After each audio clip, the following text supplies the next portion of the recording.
Magandang tanghali mga kababayan. This is Out for Lunch with FTV, ang inyong lunch break tambayan na may kwentuhan at usapang may saysay. Today is January 6, 2026, Tuesday.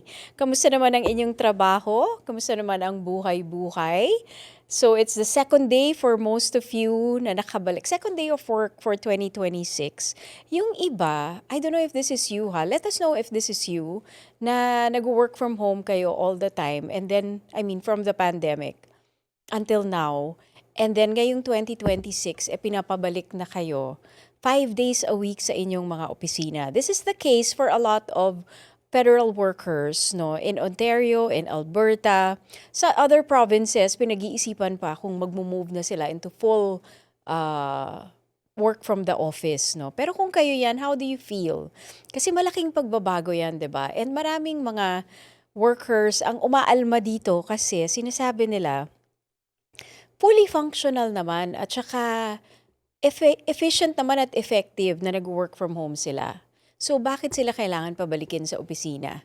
Do you think may point ito or do you think na kailangan talagang ibalik yung pagpunta sa opisina dahil sinasabing temporary lang naman yung ganong klase ng arrangement nung nagkaroon ng COVID pandemic? Pero kasi sa dami ng mga stresses ngayon at sa dami ng mga kailangan asikasuhin ng isang magulang, no?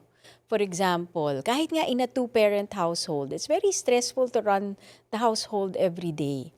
So merong mga piniprefer itong work from home kasi nagagawa nila na alagaan yung mga anak nila or at least be there for their needs, take care of the other things that needs to be taken care of outside of work sa bahay nila. 'Di ba? Hindi rin madaling mag-work from home, ah. Yun talagang para maging productive ka sa work at nasa bahay ka, tapos marami kang trabaho.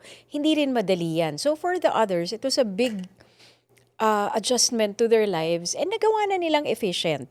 So bakit daw kailangang baguhin pa ito? I'd like to know your thoughts on that. And we might not be live today, no? This is a taped episode, but we also still want to know your take on it. You can still put it on the comment section. Kung hindi ko lang yan masagot on air, that's because we're not live right now. But it would be good. We would be able to see your answers anyway. When you watch this, you can still post your comments. And we also have our question of the day. Iba naman yung ating question of the day. If you want to tell us about work from home or work from the office, I'd like to know about that. Pero ang discussion natin today, one of the discussions is, would you like to live until you're 100? Kasi ngayon, now it's New Year, no? And a lot of the things, I guess this goes for all of us na by 2026, gusto nating babaan ang ating stress level. Masyado nang nagiging stressful ang mundo, and this wasn't the situation of our parents. This wasn't the situation of your parents. Hindi ko alam kung pareho tayo ng generation. But naabutan ko pa yung era na hindi masyadong nakaka-stress mabuhay. Ngayon, iba na talaga. Parang you're being pulled in so many directions dahil nga nandyan yung email, nandyan yung telepono mo, wala na daw excuse na hindi ka updated on everything, wala na daw excuse na hindi ka nakaka-catch up sa mga nangyayari sa opisina dahil marami kayong maraming mga gadgets, may mga apps, may mga software that you should always be on top of. Pero dumagdag nga ito, hindi naman dumagdag yung bandwidth natin. We're still the same human being. We still have the same composition of how our brains work, how our mental health work, how our heart, our kidneys, our liver. Kaya ang dami na rin nagkakasakit, hindi ba? And meron ngang may naging viral na post which had over, I think, 189,000 or 200,000 likes and nagkaroon ng thousands and thousands of reposts na ito, tungkol naman siya sa kung paano natin ma-handle yung stress, no? So pag-uusapan natin yan mamaya-maya. Pero gusto nating tingnan muna yung ibang sagot na nakuha natin if you really want to live until 100. Sabi nung iba, yes, basta healthy and independent. Sabi naman nung isa, yes, basta hindi daw pabigat sa kanyang mga anak. And maybe, depends kung clear pa ang utak ko, 100 sounds cool, but only if I still have purpose. Oy, purpose. Maganda rin pag-usapan. what counts as purpose? It doesn't have to be a big deal what purpose is. So, tingnan natin mamaya-maya kung ano ba yung iba-ibang pwede natin maging purpose. Kasi yan talaga ang sikreto para maging masaya at maayos yung buhay natin. So, yun na nga, quality of life. It's not just living until 100, but how do you live that life until you get to that age, 'di ba? Sabi ng isa, I feel like I've lived enough by 80. Yes, I want to see my apo grow up. Minsan naman, akala mo matanda na yung 80. Pagdating mo ng mga 75, ay, hindi pa pala matanda ang 80. So actually, my mom and my dad, they're 80. They're in their mid-80s and they're still strong, and I still definitely think that they should still be around for a long time. Sabi nung isa, no, I'm scared of the long, slow decline. Yes, but only if I can still walk, talk, and laugh. Sabi naman nung isa, this is interesting. Maybe if my partner is still around, kasi ang dami ko pang gustong gawin with the partner, I assume. Sabi niya nung isa, no, ayoko ng years na puro hospital. And yes, if it comes with good healthcare and comfort. 100, sure, pero dapat may quality, hindi quantity lang. So ano ba yung pwedeng mga, examples ng mga purpose? Kasi purpose doesn't have to be huge. You have to have a purpose to be able to live until 100. That is for sure. No, kahit na yung purpose mo lang is, for example, to see your apos get to their achievement o makuha nila yung achievement na yan just for you to be able to witness that. That's already a purpose.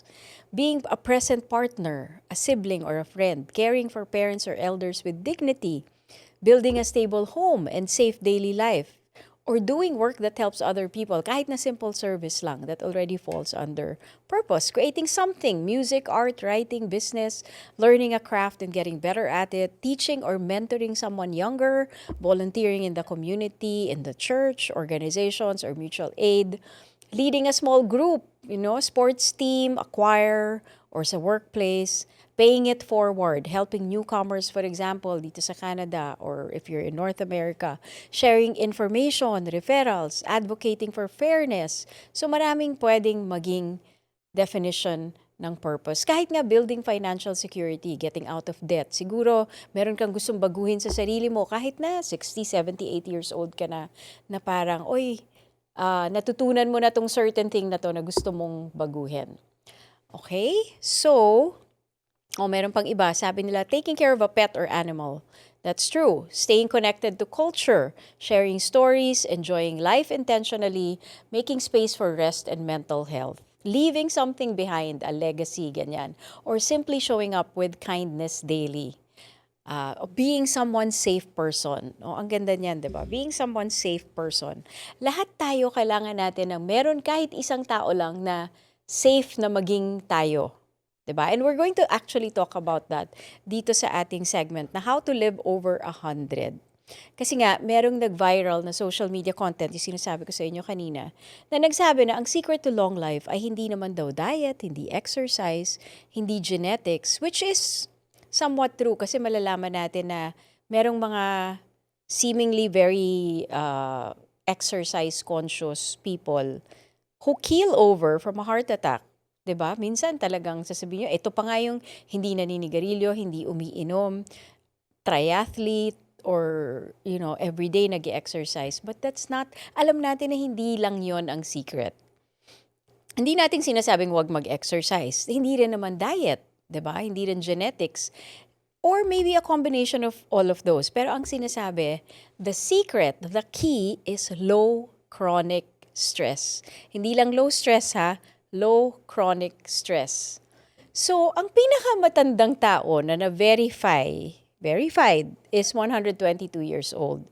Merong mga scientists na nag-estimate na pwedeng umabot ang human body currently to 140 or 150 in theory, pero wala pang ganito sa actual records. Siguro nadinig nyo na yung sinasabi mga blue zones. And bakit ba sila sikat? So blue zones ang tawag sa mga lugar kung saan maraming umaabot ng 90 or 100 plus na relatively healthy pa. May mga classic blue zones kagaya ng Okinawa sa Japan, Sardinia in Italy, which is a mountain village or mountain villages, Icaria in Greece, Nicoya Peninsula in Costa Rica, Loma Linda in California, which is a Seventh-day Adventist community. At ang common pattern sa mga blue zones is they eat mostly plant-based or Mediterranean-style diet. Pero merong iba hindi rin mostly. So hindi rin yun ang secret. Hindi kailangan Mediterranean diet because there are some blue zones na hindi Mediterranean ang diet.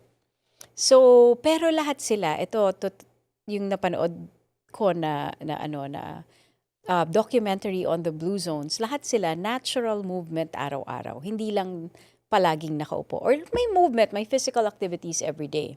They have strong family and community ties, some form of faith or sense of purpose, lower chronic stress kumpara sa typical modern city life. Okay? So, saan ba nanggaling yung blue zones? Mga demographers yan Sa Sardinia, ang nagmark ng areas na merong mga centenarians. So, ginamit nila yung blue pen sa mapa. Nilagyan nila, dito, maraming mga age 90 and above until 100 na healthy pa. Or relatively healthy pa. Kaya naging blue zone yung tawag because they marked it with a blue pen in the beginning. So, meron nga mga naniniwala na hindi diet, hindi exercise, hindi genetics. The main factor behind longevity is low chronic stress and everything else is secondary. So, ano ba ang chronic stress? Chronic stress is the prolonged, consistent feeling of being overwhelmed by stressors like financial strain, difficult relationships, or work pressure, leading to continuous activation of the body's stress response system. So, scientifically proven na chronic stress ay malakas na risk factor sa heart disease, stroke, weakened immunity. Weakened immunity is very important because dyan nagsisimula lahat ng sakit at mental health issues. Actually, nagsimula na pag na-weaken na yung immunity ninyo. 'Di ba? Pero meron pang isang mas malalim na paliwanag kung ano ang chronic stress. And this is interesting. Ang sabi, chronic stress ay inner conflict between who you are and who you pretend to be. Parang ang sakit mapakinggan.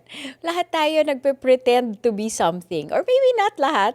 Maybe some other people out there have unlocked that key to be their real selves. Kasi minsan may persona tayo sa ibang tao, 'di ba? Yung parang halimbawa ka sa opisina. Kunyari, efficient worker ako or kunyari ganito ako. Meron kang persona na pinapalabas.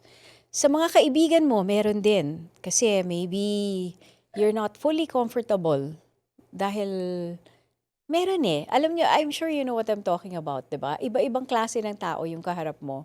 Lumalabas din yung iba-ibang maskara mo. 'Di ba? And sinasabi, that is actually draining your energy and making you stressed. So when you pretend who you are not, and malalim yun, medyo kailangan natin ng reflection. Who do we pretend to be? At paano ba tayo magiging our real selves? And a lot of people cannot be their real selves with a lot of people because they have been betrayed, they have been hurt, the traumas have... Kaya nga tayo naglalagay ng wall dahil pinoprotektahan natin yung sarili natin para hindi tayo masaktan, diba? So, paano mo tatanggalin yon? So, ang sinasabi lang dito is it takes a lot of energy to pretend to be who we are not. And sometimes that's the cause of our worry. Like, minsan, isipin natin yung financial strains natin. Bakit ba? Bakit kailangan mo ng malaking bahay? Bakit kailangan mo ng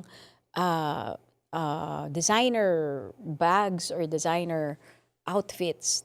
Because we're trying to keep up with the Joneses. That's something that's like, we're not being, we're pretending to be someone that we're not. Diba? So for the scientific facts, cortisol, which is the stress hormone, nagpo-produce tayo ng cortisol pag nasi-stress tayo. And cortisol destroys your blood vessels. It weakens your immunity and it damages the brain. These are scientific facts. May mga study na nagpapakitang pwedeng magbago ang brain structure and function sa sobrang tagal na stress, lalo na kung continuous at hindi bumababa at nakaka-relax yung katawan mo. May data din na loneliness and strong social isolation can increase the risk of earlier death. Some say by as much as 8 or 15 years depending sa severity ng stress natin. At least that's questionable, no? Yung mga naglalagay ng time frame. Kasi paano mo mapapatunayan yan? Or paano napag-aralan yan? Pero yung backed by research with nuance is may mga may US Surgeon General Advisory at mga meta-analysis na nagsasabi na ang health risk ng matinding social disconnection ay comparable sa smoking a pack of cigarettes a day. Biro mo, pag may socially disconnected ka, para ka nang nagsigarilyo ng isang pakete sa isang araw or 15 sticks in terms of early death risk. So may mga ganong pag-aaral, although may nuances yan, pero pwedeng sabihin safely. May malaking meta-analysis din na nagsabi na people with stronger social relationships have about 50% higher chance of survival over the study period. So that's how important connection really is. Mas maimportante pa yung ganong klase ng connection kesa kumain ng healthy. Again, with nuances. Siyempre, may mga context yan. Hindi naman pwedeng palagi tayong unhealthy kumain tapos meron tayong social connections. That still is very debatable. Many studies show that people with a clear sense of purpose have lower mortality risk and better health overall. Diba? Having a clear reason to get up in the morning is strongly linked to living longer and healthier. For some populations, it may mean many extra years of life. So, ang mga long-lived people daw, they follow a natural rhythm.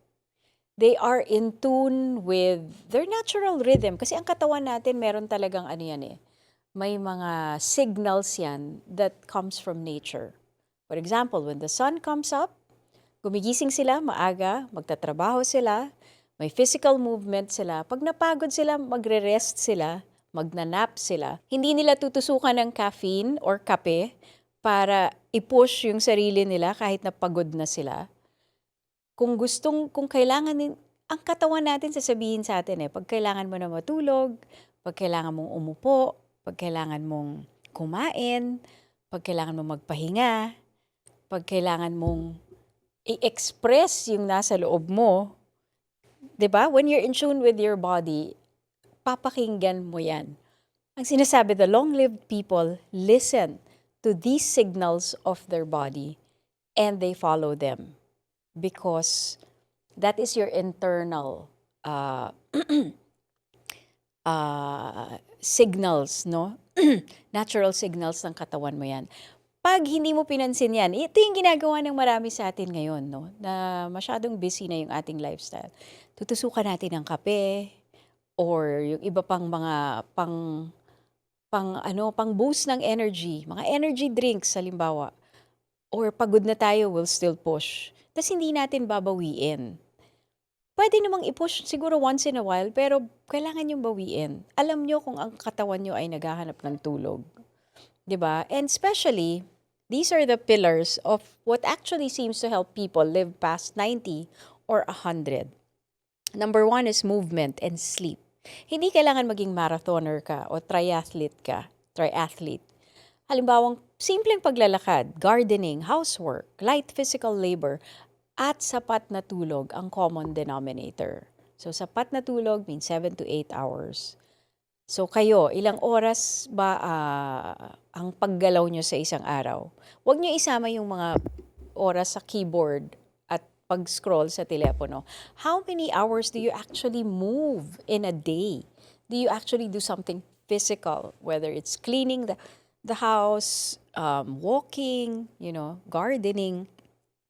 Pangalawa, yung pagkain. Hindi naman perfect diet, no? Pero mostly, kumakain ka dapat ng gulay, ng beans. Kasi ito yung rule of thumb dyan. Kung nakikita mo pa kung saan galing yung pagkain mo, yung original form ng pagkain mo, yung isda, pag kinain natin yung isda, mukha pa rin isda. Ganun yung itsura niya nung nandun siya sa dagat or sa lake, sa tubig. Ganun pa rin itsura niya nung kinain natin siya. Yung pusit, yung hipon, ganun pa rin itsura. Yung gulay, nung tinanggal natin sa garden or kung saan man siya nanggaling na farm, ganun pa rin yung itsura. So the closer they are to how they naturally look, the better. Pag ang kinain mo na halimbawang cake, na guilty, kakakain ko lang ng cake. Masarap. Minsan-minsan, 'di ba? Pero halimbawa yung cake, hindi mo na alam kung saan siya nanggaling. Iba na yung itsura niya. May ganun bang cake? In nature, tumubo ba sa puno na pumitas ka ba ng cake? Hindi. Pinaghalo-halo na yung ibang mga ingredients dyan and naging process na siya. So the farther it is from looking natural, the more unhealthy it is. Once in a while nga, 'di ba? Hindi naman yung sobrang i-deprive natin yung sarili natin. Pero dapat mas marami ang naturally occurring food. Tapos moderate portion lang. Wag naman yung para tayong palaging kakain sa mandarin. Uy, magsasara daw yung mandarin sa may Yonge and Eglinton. Totoo ba yung balitang yan? Pwede bang malugi ang mandarin? But anyway, isa nga yung isang isang institusyon dito sa, is it all over Canada, Mandarin? Or is it, or, oo, diba? Mukhang all over Canada, but at least for us here in Toronto, it's an institution. So yung iba, and lahat ng culture at lahat ng religion, meron talagang fasting or light lang ang dinner. Kapag ginagawa natin to, that's another key to living until 90 or more than 90. Na hindi masasakit yung katawan. Kasi kung mabubuhay ka nga hanggang 90 or 100, puro sakit naman ng katawan mo, 'di ba? Mandarin is not all over Canada. So it's mostly in the GTA, in Ontario. Oo. Okay. So when I was talking about Mandarin, it's a buffet restaurant, no? Chinese, pero hindi, they have all different kinds of cuisine, and it's called Mandarin. It's a buffet chain of restaurants.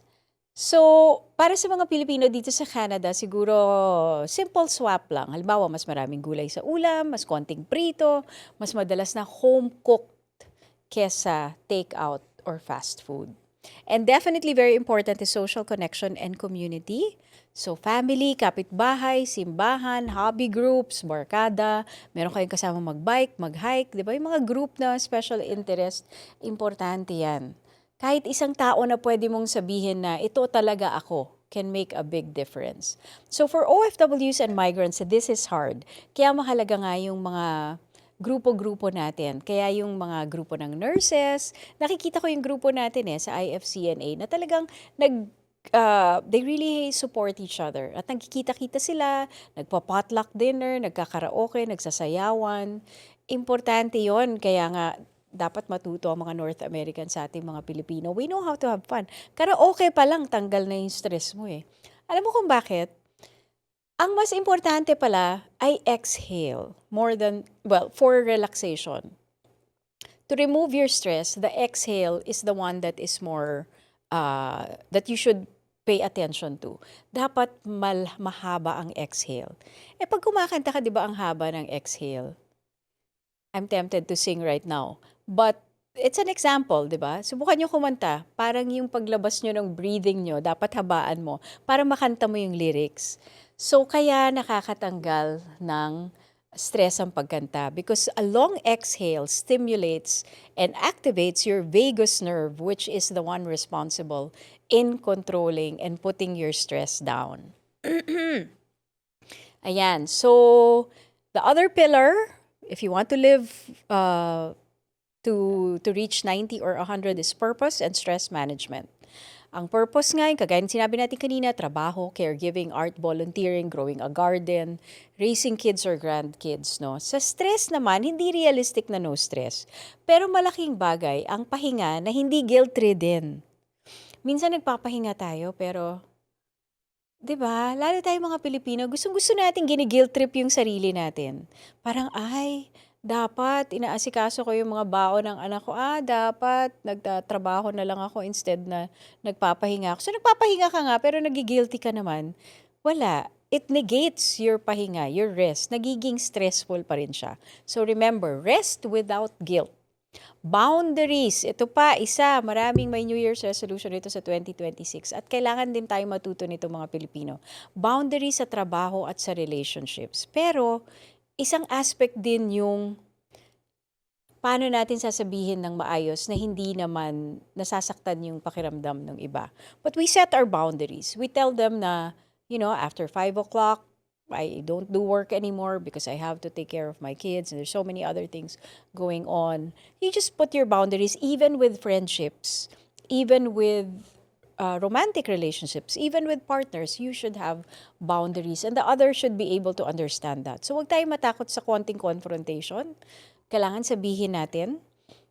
Minsan, it seems like very peaceful yung pagsasama ng dalawa, pero merong mga hindi sinasabi and there are tensions within that relationship because hindi napapag-usapan yung mga dapat pag-usapan. So, mukhang peaceful, pero para siyang volcano, nasa loob lang, nag-iipon ng steam.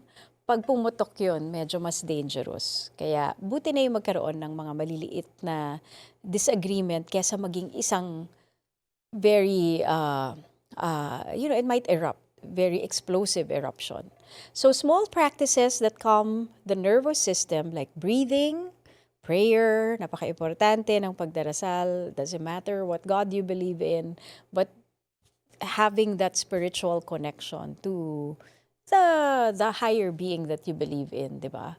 Paglalakad, walks, journaling, therapy if accessible. Ang mahalaga, hindi magstay sa chronic survival mode.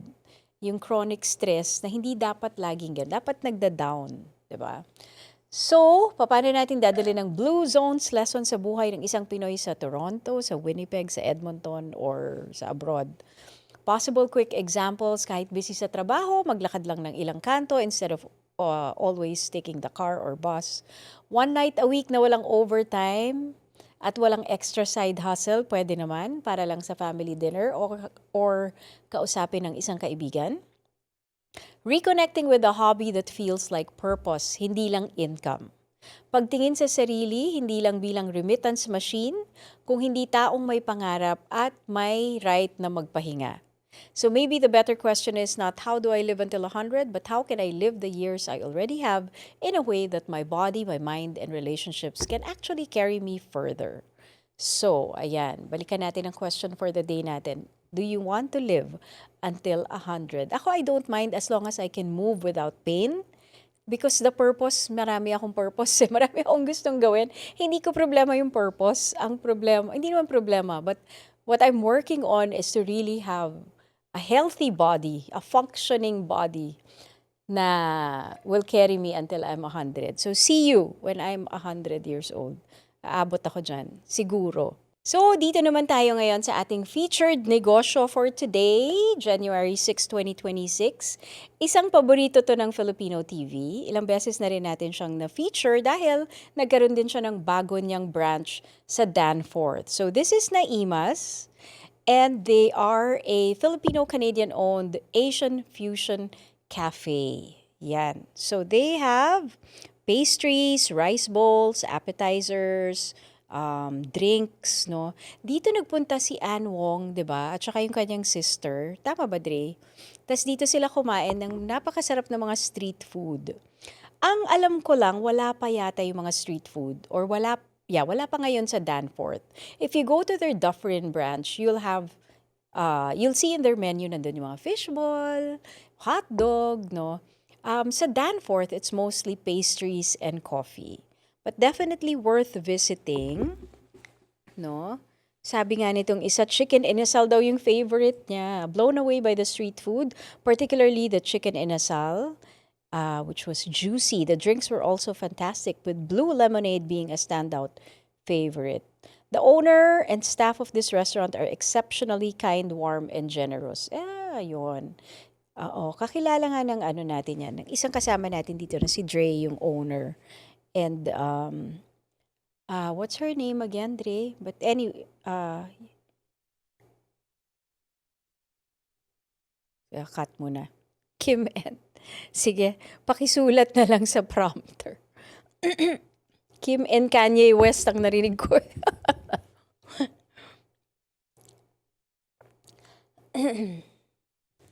Okay, game. Sabi naman nitong isa, nag-order daw sila ng street food platters. It was amazing, very good proportion, and comes with 2 sauces. Their drinks did not disappoint. One of the best drinks we had. Recommending visiting this nice local cafe restaurant if you're in Toronto. From Edward Aranador. So yan, ito po yung kanilang website, naimas.ca, and they're also on Instagram at naimasto. They're on Facebook, TikTok, and Instagram. They're located in Dufferin and Danforth, and their website is naimas.ca. And the owners are Kim and John Rex. So yan ang ating featured Filipino-Canadian business for today. And kung meron kayong gustong ipa-feature sa atin na business ng ating mga kapwa Filipino-Canadians, no? Ay pwede ninyong ilagay nyo lang sa comment section siguro, or you can leave us a message either on Facebook or on YouTube, or you can email us. Basta sa Filipino TV, ilagay nyo lang yung link, yung owners. We would like to vet that, diba? So you can put as much information na alam ninyo, kasi binivet din natin to eh. Hindi naman lahat ng binibigay sa atin dito ay pwede nating basta-basta ilabas na lang, no? Kailangan nating talagang i-double check para lahat ng lumalabas na information na binibigay namin sa inyo ay credible and accurate. So maraming salamat sa pagsama nyo ngayong tanghali dito sa Out for Lunch with FTV. Salamat din sa lahat ng mga tumutok at nag-comment. We air live tomorrow, Wednesday, January 7 at 12:30 noon Eastern here in Toronto and Niagara. So sa Vancouver, that's 9:30 in the morning. Edmonton and much of Alberta, it's 10:30, 1:30 in the afternoon. In Nova Scotia and Atlantic Canada, and for our kababayans abroad, 1:30 in the morning the next day in the Philippines. So pag nasa Pilipinas kayo, magparamdam din kayo para we know that you're watching. Hong Kong and Singapore, parehong oras sa Pilipinas, around 8:30 in the evening in Saudi Arabia and Qatar, and 9:30 in the evening in Dubai and the rest of UAE. So wherever you are in the world, salamat sa inyong panonood, and see you again live tomorrow.